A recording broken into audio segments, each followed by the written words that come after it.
Welcome to my channel. இன்னைக்கு வீடியோவில் நம்ம சாப்டர் 1 ஃபங்க்ஷன்ஸில் இருக்கிற book back 1 words 2 marks 3 marks and 5 marks தான் பார்க்க போகிறோம்.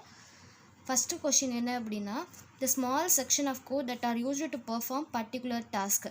இப்போ அந்த ஃபங்க்ஷனுக்கு கொடுத்துருக்குற பர்டிகுலர் டாஸ்க்கை முடிக்கிறதுக்கு பேர் என்ன அப்படின்னு கேட்குறாங்க. சப்ரோட்டீன்ஸ் அப்படின்னு சொல்லுவோம். ஸ்மால் செக்ஷன்ஸ் ஆஃப் கோட் அப்படின்னாலே தெரியும், ஒரு ப்ரோக்ராமில் இருக்கிற ஒவ்வொரு பார்ட்டையும் ஒவ்வொரு கோடாக பிரிச்சுருப்போம், ஒவ்வொரு செக்ஷனாக பிரிச்சுருப்போம்.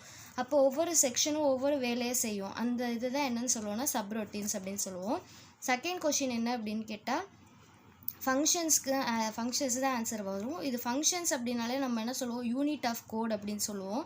ஸோ இதுக்கு ஃபங்க்ஷன்ஸ் அப்படி தான் ஆன்சர். தேர்ட் கொஷின் என்னன்னு கேட்டால், which of the following is a distinct syntactic block. Syntactic பிளாக்குன்னு நம்ம எதை சொல்லுவோம் அப்படின்னு கேட்குறாங்க. டெஃபினிஷனில் தான் சின்டாக்டிக் பிளாக்குன்னு சொல்லுவோம். இது பார்த்தீங்கன்னா பாயிண்ட்ஸ் டு ரிமெம்பர்லேயே வந்துடும். Definitions are distinct syntactic blocks அப்படின்னு சொல்லி வந்துடும். ஃபோர்த்து கொஷின் என்ன அப்படின்னா, அந்த ஃபங்க்ஷன் டெஃபினிஷனுக்குள்ளே நம்ம கொடுக்குற வேரியபிள்ஸ் எல்லாத்தையும் என்னன்னு சொல்லுவோம் அப்படின்னா பராமீட்டர்ஸ்ன்னு சொல்லுவோம். அந்த பராமீட்டர்ஸ்க்கு நம்ம ஏதாவது வேல்யூஸை பாஸ் பண்ணணும் அப்படின்னா அதுதான் ஆர்கியூமெண்ட்ஸ் அப்படின்னு சொல்லுவோம். சிக்ஸ்த்து கொஷின் என்ன அப்படின்னா, ஒரு ஃபங்க்ஷனை டிஃபைன் பண்ணுறப்ப எது மேண்டிட்டரி பார்ட், அதாவது எது கட்டாயமான பார்ட் அப்படின்னு கேட்டால் பராந்தசிஸ்.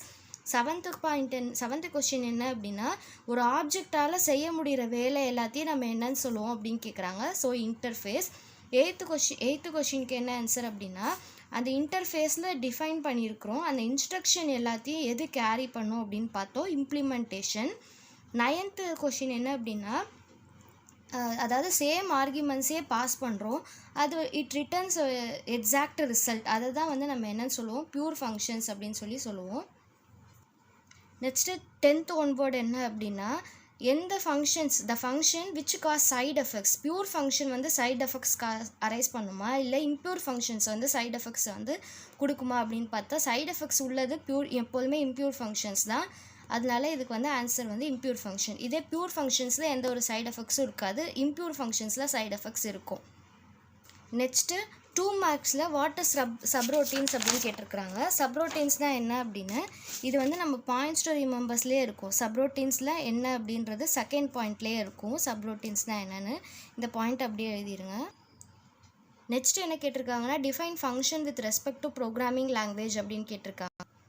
இந்த கொஷினுக்கு ஆன்சர் பார்த்தா பாயிண்ட்ஸ் டு ரிமெம்பரில் 3rd and 4th பாயிண்ட் இது ரெண்டுத்தையும் சேர்த்து எழுதிடுங்க. Next write the interface you get from x:78. So x:78னா என்ன, அதோட இன்ஃபரன்ஸ் எப்படி இருக்கும் அப்படின்னு சொல்லி கேட்குறாங்க.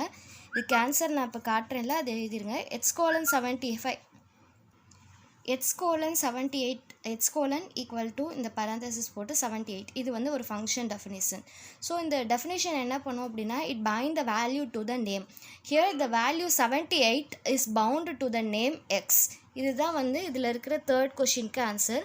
4th கொஷின் என்ன அப்படின்னா, differentiate the interface and implementation. இன்டர்ஃபேஸையும் இம்ப்ளிமெண்டேஷனும் டிஃப்ரென்ஷியேட் பண்ணி இந்த இடத்துல ஒரு டேப்லெட் காலம் மாதிரி கொடுத்துருப்பாங்க. பேஜ் நம்பர் 3ல் இருக்கும். இந்த டேப்லெட் காலமை அப்படியே எழுதிடுங்க. நெக்ஸ்ட் என்ன அப்படின்னா 5th கொஷின். ஸோ இதில் எது ரிகர்சிவ் ஃபங்க்ஷன், எது நார்மல் ஃபங்க்ஷன் அப்படின்னு கேட்குறாங்க. இதில் ரெக் அப்படின்ற கீவேர்டு யூஸ் பண்ணியிருந்தால் அது ரிகர்சிவ் ஃபங்க்ஷன். இந்த ரெக்குன்ற கீவேர்டு இல்லை அப்படின்னா அது நார்மல் ஃபங்க்ஷன். ஃபஸ்ட்டு இது ரெக் கீவேர்டு யூஸ் பண்ணியிருக்காங்க, ரிகர்சிவ் ஃபங்க்ஷன். செகண்டில் ரெக் கீவேர்டு இல்லை, நார்மல் ஃபங்க்ஷன். தேர்டில் ரெக் கீவேர்டு இருக்குது, ரிகர்சிவ் ஃபங்க்ஷன். இது புக் பேக்கில் இருக்கிற 2 மார்க்ஸ். புக் பேக்கில் இருக்கிற 3 மார்க்ஸ் பார்த்தா ஃபஸ்ட் கொஷினில் கேரக்டரிஸ்டிக்ஸ் ஆஃப் இன்டர்ஃபேஸ் அது கேட்டிருக்கிறாங்க. இதுவுமே நமக்கு தனியாகவே கொடுத்துருப்பாங்க. இந்த 2 பாயிண்ட் இருக்குல்ல, பேஜ் நம்பர் 3ல் இருக்குது. இந்த கேரக்டரிஸ்டிக்ஸ் ஆஃப் இன்டர்ஃபேஸ்க்கு இந்த 2 பாயிண்ட்டும் எழுதணும். Why Sterlen is called as a pure function அப்படின்னு கேட்டிருக்காங்க. இதுக்கு ஆன்சர் அப்படியே காட்டுறேன் பாருங்கள். ஸ்டெர்லைன் அப்படின்றது ஒரு பியூர் ஃபங்க்ஷன். ஏன் அப்படின்னா இந்த ஃபங்க்ஷன் ஒரு வேரியபிளை எடுத்துக்கும், அதாவது ஒரு பராமீட்டராக ஒரு வேரியபிளை எடுத்துக்கும். அதை யூஸ் பண்ணி அதோட லெங்க்த்தை நம்மளால் ஆக்சஸ் பண்ண முடியும். இந்த ஃபங்க்ஷன் என்ன பண்ணும் அப்படின்னா, it read the external memory, but ஆனால் சேஞ்ச் ஆகாது. And it return the value derived from external memory accessed. இதுதான் ஸ்டெர்லனோட ஃபங்க்ஷன். strlen அப்படின்னா string length. Next what is the side effect of impure function, give example. இதுவுமே நமக்கு impure function டாபிக்ஸ்லேயே இருக்கும். First impure ஃபங்க்ஷன்ஸ்னால் என்னென்னு எழுதிக்கோங்க. அந்த ஃபங்க்ஷன் எப்போதும் அந்த வேரியபிள்ஸ் எல்லாமே எதை டிபெண்ட் பண்ணி இருக்கும் அப்படின்றத எழுதுங்க. அப்புறம் இந்த எக்ஸாம்பிள் எழுதிட்டு இந்த 2 பாயிண்ட் எழுதணும். So inside the function use பண்ணோம் அப்படின்னா கண்டிப்பாக நமக்கு சைட் எஃபெக்ட்ஸ் வரும். அந்த தான் வந்து இம்ப்யூர் ஃபங்க்ஷன்ஸ் அப்படின்னு சொல்லுவோம். ஒரு ஃபங்க்ஷனும் எந்த வேரியபிள்ஸை டிபெண்ட் பண்ணி இருக்கும் அப்படின்னா டெஃபினிஷன் பிளாக்குக்கு வெளியில் என்ன டிஃபைன் பண்ணியிருக்கோமோ அதை பேஸ் பண்ணி தான் இருக்கும். அடுத்து இந்த எக்ஸாம்பிள் கொடுத்துருப்பாங்க. இந்த எக்ஸாம்பிளில் ஒய்யோட வேல்யூ ஒவ்வொரு டைமும் வந்து சேஞ்ச் ஆகிட்டே இருக்கும். ஸோ ஐஎன்சி ஃபங்க்ஷனோட சைட் எஃபெக்ட்ஸ் என்ன அப்படின்னு கொடுத்துருப்பாங்க. Changing the data of the external visible variable y. Next differentiate pure function and impure function. இந்த டேப்லெட் காலம் பியூர் ஃபங்க்ஷன் எப்பொழுதுமே வந்து solely depend on it argument passed. impure function does not solely depend on it argument passed. இது வந்து they do not modify the argument. இது they may modify the arguments.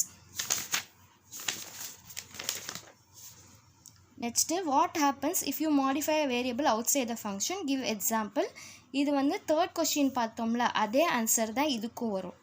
இதுக்கு செப்பரேட்டாக படிக்கணும்னு தேவையில்லை. Part 4 வந்து 5 மார்க்ஸு.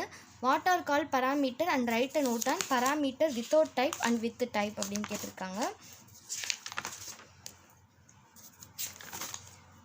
ஃபஸ்ட்டு பேஜில் பார்த்தோம். ஃபஸ்ட் கொஷினே அதுதான். பராமீட்டர்னால் என்ன, பராமீட்டர் வித்தவுட் டைப்பில் என்ன, பராமீட்டர் வித் டைப்பில் என்ன அப்படின்னு சொல்லி பார்த்தோம். இந்த ரெக்வஸ்ட் ரிட்டர்ன் கீவேர்டு வச்சு பார்த்தோம்.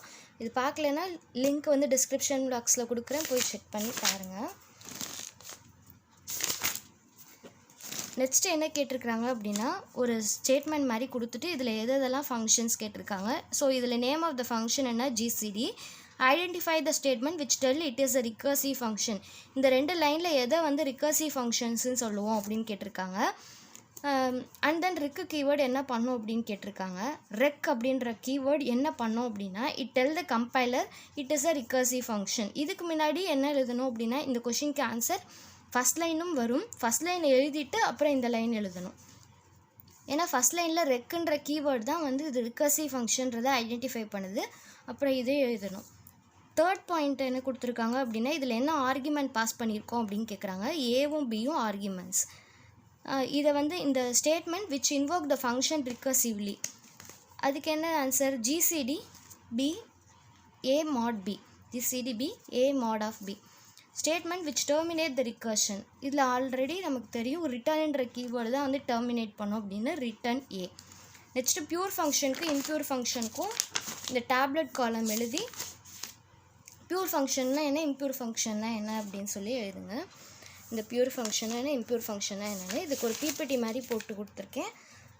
அது பார்க்கலன்னா லிங்க் டிஸ்கிரிப்ஷனில் கொடுக்குறேன், போய் பாருங்கள். நெக்ஸ்ட்டு இன்டர்ஃபேஸ்க்கும் இம்ப்ளிமெண்டேஷனுக்கும் ஒரு எக்ஸாம்பிள் மாதிரி பார்த்தோம்ல அந்த இது கொஷினுக்கு ஆன்சர் எழுதணும்.